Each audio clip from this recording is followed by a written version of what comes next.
Part 0. What the Mask Hides. No one knows for certain when she began. The archives of the Tokyo Metropolitan Police mention a woman in white as early as 1958, a year before the official legend typically points to. But what is known is this. She is not a ghost in the classical sense. She does not haunt a place. She haunts a moment. The moment between the question and the answer. The moment when you decide who you are. The official story, the one grandparents tell on typhoon nights, says that Kuchisake-onna was a beautiful woman, married to a cruel samurai. In a fit of jealousy, or madness, he struck her with his sword, slitting her mouth from ear to ear. "Who will find you beautiful now?" he asked repeatedly as she died. But there are older, darker versions. One of them, found in a scroll from the Meiji period, says she was a yujo, courtesan, who refused a powerful client. Another, recorded in a Buddhist monk's diary from 1923, claims she was a nurse who tried to save soldiers during an earthquake, and her mouth was torn open by a metal beam. In all versions, one constant, the slit and the hatred. What few know is that Kuchisake-onna is not a static entity. She evolves, she adapts. In the 1970s, when panic swept through Japan, she wore a surgical mask and pruning shears. In the 1990s, reports emerged of a variant wearing a veil and a kitchen knife. In 2018, on an online forum, a user claimed to have seen her wearing an N95 mask and a scalpel. She dresses according to the fear of the era, because the fear is not hers, the fear is ours. Part 1. The Alley of Whispers. Testimony of Akiko Tanaka, 65, retired Osaka. Sit down, I'm going to tell you, but don't expect me to sleep well after this. It was autumn of 1979. I was 19 years old. I worked in an electronics components factory, the night shift. I returned home at 2 in the morning, always by the same route, Willow Street, which crossed a small park and then went down an alley we called Whisper Alley, because the wind made a strange noise between the buildings. That night, the wind wasn't making noise. It was dead. Absolute silence. Even my footsteps seemed muffled, as if the ground had turned to rubber. I saw a woman standing under the streetlight. She wore a white coat, not a regular coat. It was one of those doctor's coats, long, shining as if it were wet, and a surgical mask. I thought she might be a nurse returning from the hospital, but I noticed she carried no bag. She carried nothing. Just her hands hanging at her sides, her fingers still. She saw me. Her eyes, God, her eyes were black, but they shone. Not like a reflection, they shone from within. She tilted her head, slowly, slowly, like a porcelain doll someone is turning. "Konnichiwa," she said. "Good evening, at 2 in the morning. I should have run. Every child in Japan knows the story, but at that moment, with her looking at me, my feet became heavy. It was as if the ground had turned to quicksand. "Watashi wa kirei desu ka?" she asked. I knew the right answer. My grandfather taught me, tell her she's so-so, say mama, and then run. But my mouth didn't obey. Fear is a foreign language. What came out was a groan. She took a step forward, the bare foot. I saw her toes, long dark nails like fragments of charcoal. She repeated the question more slowly, as if she had all night. "Watashi wa kirei desu ka?" Her right hand moved. I thought she was going for the shears. Everyone knows about the shears. But no. She touched the mask with her fingertips. Slowly, she began to pull it down. I saw the skin of her chin. Normal. I saw her lips. Normal, even pretty. And then the mask passed the middle of her mouth. The skin separated. It wasn't a clean cut. It was an open wound, pulsing red and wet, with irregular edges as if it had been torn with bare hands. The teeth appeared. Not just the front teeth, but all the teeth. Canines, molars, a double row in some places, as if the mouth had been stretched to accommodate extra teeth. The tongue moved inside, black, forked like a serpent's. I was about to scream, but she raised her left hand and brought her index finger to her lips, her cut lips, in a gesture of silence. "Shh," she went. "You haven't answered yet." And then the shears appeared. They didn't come from anywhere. They were simply in her hand. Enormous pruning shears with parallel blades, a dark wooden handle, and dark stains that could be rust or could be dried blood. "And now?" she asked. "Am I beautiful?" That's when a motorcycle passed on the main street. The noise of the engine cut through the silence like a knife. She was distracted for a second, just a second, turning her head toward the sound. It was enough. I ran. I don't remember taking the first step. I just remember running, and then being inside my apartment, my back against the door, and then being on the kitchen floor, trembling with the light on. I spent 3 days without leaving the house. When I finally returned to Whisper Alley during the day with other people, I found nothing, just a streetlight. And on the ground, a new surgical mask, still wrapped, as if she had left a message. "I'll come back when you're alone." I never walked alone at night again. I got married, had children. My granddaughter is 15. I forbid her to go out after 8. She thinks I'm crazy. Let her think that. Better crazy than dead. Better crazy than with my mouth open to my ears. Part 2, the unfiled police report, Saitama District, 1982. Internal document number 0823-S, classification, unclassified but withheld for public interest. Date, November 14, 1982. Officer on duty, Detective Kenjiro Hamasaki, ID 4471. Nature of incident, physical assault followed by disappearance. Description: at 11:47 p.m. on November the 13th, the victim, Mr. Yutaka Nakamura, 34, manager of a tire shop, appeared at the police station with a deep wound on the right side of his face. The wound measured approximately 12 centimeters, extending from the corner of the mouth to the ear, consistent with a cut inflicted by the blade of pruning shears. The victim was in a state of shock, repeating incessantly. She asked if she was beautiful. I said yes. I said yes, she was gorgeous, and then she cut me anyway. Mr. Nakamura was taken to Saitama General Hospital, where he received 23 stitches. The following morning, when Detective Hamasaki went to the hospital to take a full statement, Mr. Nakamura had disappeared. The bed was empty. The sheets were stained with blood, but no trace of an exit was found. The nurses stated that no one had entered or left the room after 2 a.m. At 10 a.m., an anonymous call informed that Mr. Nakamura's body could be found at Azalea Park, 3 kilometers from the hospital. Police went to the scene. They did not find a body. They found a surgical mask hanging from a cherry tree branch. Inside the mask, a human tooth. Subsequent examinations indicated the tooth belonged to Mr. Nakamura. The case was filed as voluntary disappearance. Detective Hamasaki resigned 3 months later. In his resignation letter, he wrote only, "I cannot investigate something that won't stop following me." He moved to Hokkaido and never spoke of the case again. He died in 2019. In his estate, a locked chest was found. Inside, a rusted pair of pruning shears and a note. She asked me again. This time I said no. Part 3, the geography of dread, places where she appears. Kuchisake-onna is not omnipresent. She has favorite places. Like a predator, she marks territory.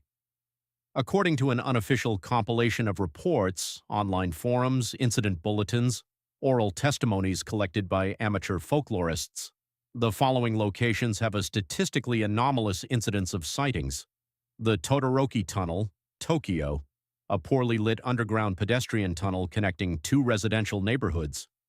In 2017, 4 sightings in a single month. The tunnel was closed for renovations and never reopened. The Bridge of Sighs, Osaka, a bridge over a narrow canal, famous among students for being haunted. In 2004, a group of 3 university students filmed a white figure under the bridge. The video was analyzed by image experts who declared it inconclusive but disturbing. The original file was accidentally or intentionally deleted from the university server. The Doll Alley, Nagoya, a dead-end alley flanked by an antique doll shop. They say that on full moon nights, the dolls turn their heads toward whoever passes by. Kuchisake-onna was seen there 3 times between 2010 and 2015. Residents placed offerings of candy and rice at the alley's entrance. Since then, no sightings. The Seibu Shopping Mall underground parking lot, Tokyo, the most recent location. In 2022, a 28-year-old woman reported to police that a masked nurse asked if she was beautiful in the mall basement at 9 p.m. The victim said she answered, "So-so," and ran to the elevator. As the doors closed, she saw the woman smiling, the mask still in place, but the smile evident from the curve of the fabric. Police reviewed the security cameras. The footage showed the woman entering the parking lot alone and running out alone. There was no one with her. But the cameras also recorded for 0.3 seconds an image distortion behind her, a white blur. The mall hired extra security guards. No one saw anything else. Part 4, Yuki's Diary. The last entry. Yuki Matsumoto was 14 years old when she disappeared in Nara in 2016. Her diary was found inside her backpack hanging from a handrail in the Oji Station tunnel. The pages were wet, not from rain, but from something that forensics identified as distilled water, without minerals, without impurities, water that does not exist in nature. Transcript of the last entry, dated April 5, 2016.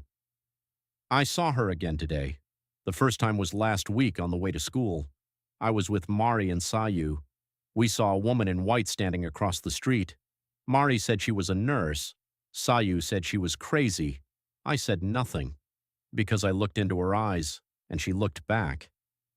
Tonight I dreamed of her. She wasn't wearing a mask. Her face was like a cut flower. She asked me, "Do you think I'm beautiful?" I couldn't answer. She touched my face. Her hand was cold, but it wasn't an icy cold. It was a deathly cold, a cold that feels like it will stop your heart. I woke up with my pillow wet. It wasn't sweat. It was tears. I wasn't crying. But someone was. Today after class, I went to the tunnel alone. I don't know why. My feet took me. The tunnel was empty. The lights were flickering, on, off, on, off. In the middle of the tunnel, I smelled cherry blossoms, but it's not spring. The cherry blossoms fell 2 weeks ago. She was behind me. I didn't turn around. I knew I shouldn't turn around. I said, without turning, "Watashi wa kirei janai, demo anata wa kirei." I am not beautiful, but you are. The silence lasted a minute, maybe more. I counted to 60 in my head. Then she spoke. Her voice was different. It wasn't sweet, it wasn't scary, it was sad, so sad it hurt my bones. "Arigato," she said. "Thank you, but thank you doesn't close wounds." When I turned around, she was no longer there, but there was a surgical mask on the ground. I picked it up. I shouldn't have picked it up. Now it's in my backpack. I feel it watching me. Tomorrow I will return the mask. I will go to the tunnel again. I will say I'm sorry. Maybe she will forgive me. Maybe she will leave me alone. Mom, if you are reading this, I love you. Don't look for me. I won't be where you look. I will be with her. And somehow I think I'll be okay. Yuki never returned the mask, or maybe she did. No one knows. She entered the tunnel at 6:47 p.m. on April 5th. Cameras show her walking toward the north exit. At 6:52 p.m., she stops, looks to the side, opens her backpack, takes something out. The image resolution is insufficient to identify it. Then she simply vanishes. There are no cuts in the footage, no technical glitches. One frame she is there. The next frame she is not. The mask was found hanging from the handrail along with the backpack. The diary was inside. Part 5. What Survivors Don't Tell. Surviving an encounter with Kuchisake-onna is not the end. It is only the beginning of something else, something that psychologists would call post-traumatic stress, but that survivors call the shadow, because she doesn't go away, not completely. Testimony of Hiroshi, 29, engineer, interview given anonymously. I saw her 10 years ago, 10 years. I changed cities 3 times, changed jobs twice. got married, got divorced. None of it made a difference. I still wake up in the middle of the night with the feeling that someone is beside the bed. I still avoid mirrors after dark. I still have nightmares about cherry blossoms. The worst part isn't the fear, the worst part is the certainty. I know she will come back. I don't know when, I don't know where, but I know she will. And next time, maybe I won't have an answer. Testimony of Mika, 34, teacher. Interview given in 2020. She asked me if I was beautiful, not if she was beautiful. If I was beautiful. It was a variation I had never heard of. I was in my car, stuck in traffic, near midnight. Someone tapped on the window. I looked. It was her, without a mask. The wound was there, but I couldn't look away. She said, "You, are you beautiful?" I was in shock. She repeated, "If you are beautiful, then so am I, because we both have wounds." I didn't know what to say, so I said, "We are both wounds, and wounds can also be beautiful." She smiled. For the first time, a real smile. The wound opened wider, but it wasn't ugly. It was real. She placed her hand on my face. I closed my eyes. When I opened them, she was gone. On the passenger seat, there was a fresh cherry blossom. It was winter. Part 6. The story. Within the story. The forgotten origin. Researchers at Kyoto University found in 2015 a manuscript from the Edo period, 1603 to 1868, that may be the oldest version of the legend. The manuscript, titled Kaiden Kuchisake-onna, Ghost Story of the Slit-Mouthed Woman, dates from 1720 and was written by a monk named Joko. The text is brief, only 300 characters, but terrifying. In the Kanta district, there was a woman of incomparable beauty. She married a warrior. The warrior, consumed by jealousy, cut her mouth on both sides, saying, "Thus no man will desire your smile." The woman died that night, but at midnight she rose. She walked to the warrior's house. He was asleep. She placed her hand over his mouth and whispered, "Now we both have the same mouth." The warrior woke up. His own mouth had been cut from ear to ear. He died in silence, for he could not scream. The woman disappeared, but on windy nights her question is still heard. This manuscript changes everything, because it suggests that Kuchisake-onna is not just a victim who became an executioner. She is a contaminator. She spreads the wound. And the warrior, in some oral versions derived from this text, became her first companion, not a ghost like her, but an echo, a servant, a warning. Some say he still wanders beside her, silent, mouth agape, pointing at victims. Part 7, The Survival Manual, Definitive Edition. Based on 47 survivor accounts, 3 interviews with Shinto monks, and 1 6-hour conversation with a woman who claims to have spoken with Kuchisake-onna as equals, identity undisclosed, this is the most comprehensive guide ever compiled. Preparation before the encounter. Always carry something sweet, candies, chocolates, sweet rice, mochi. Her preference is for red fruit candies. Don't ask why, just carry them. Use a Shinto amulet, omamori, from a shrine dedicated to Inari. She has an aversion to foxes, Inari's messengers. An amulet with a fox image can confuse her long enough for you to flee. Avoid walking alone in dense fog between 11 p.m. and 3 a.m. If unavoidable, walk with someone. She rarely attacks groups. Rarely is not never, but the odds drop by 73%, according to unofficial statistics. During the encounter, do not show fear. She senses fear. Not like a vampire smells blood, but like a shark senses vibration in the water. Fear accelerates the attack. Do not run immediately. Running is the second worst mistake. The first is screaming. Running activates her hunting instinct. She is faster than you, always. Answer with ambiguity.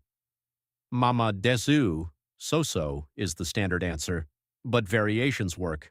Hoka no hito to onaji kurai, about the same as anyone else. Anata wa kirei datta koto ga aru, you were beautiful once. Kizu wa kirei janai, Demo anata wa kirei. The wound is not beautiful, but you are. If she removes her mask, do not look directly at the wound. Look into her eyes. The eyes are the only part that still hesitates. The wound is certainty. The eyes are doubt. Exploit the doubt. Throw offerings on the ground. Candy first. If that doesn't work, coins. If that doesn't work, anything shiny. She has an inexplicable attraction to reflective objects. A bracelet, a keychain, even a cell phone with the screen on can distract her. If she begins to attack, run in zigzags, a straight line is certain death. Climb onto something, stairs, walls, cars. She has difficulty with sudden changes in elevation. Enter a Shinto shrine or Buddhist temple. She cannot pass through the torii, gate of a shrine. No one knows why. Perhaps the purity of the place burns her. Perhaps she respects the gods. Perhaps she simply doesn't want to. The reason doesn't matter. What matters is that it works. If there is no shrine nearby, enter any place with many people.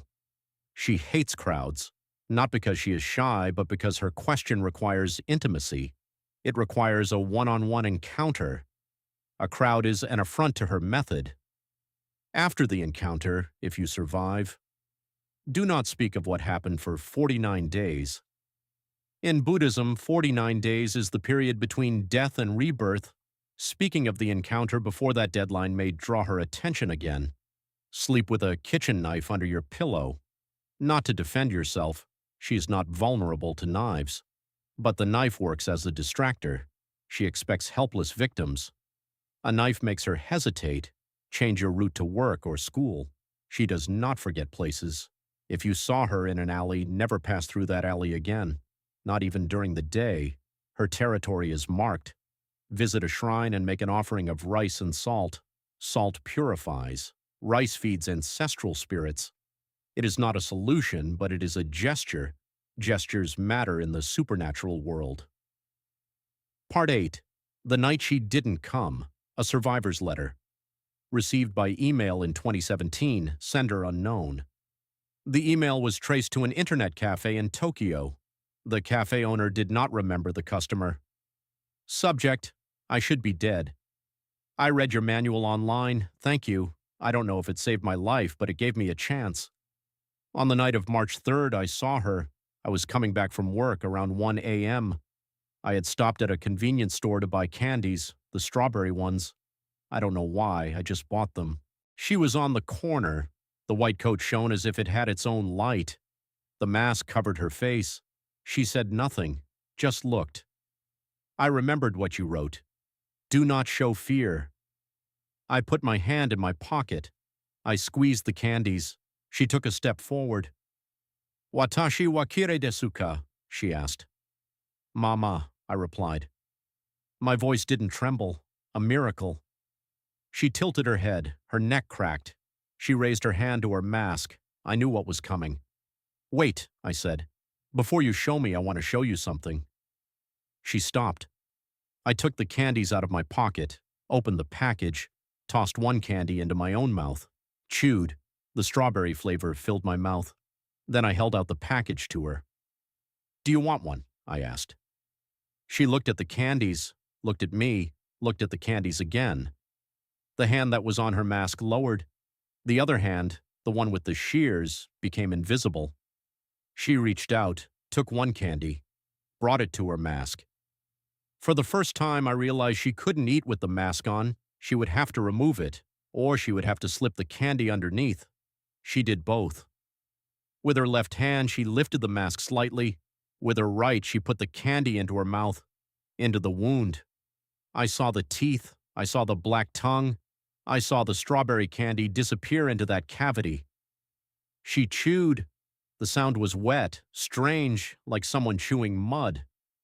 Then she smiled, not a happy smile, a surprised smile, as if she had forgotten the taste of sweetness.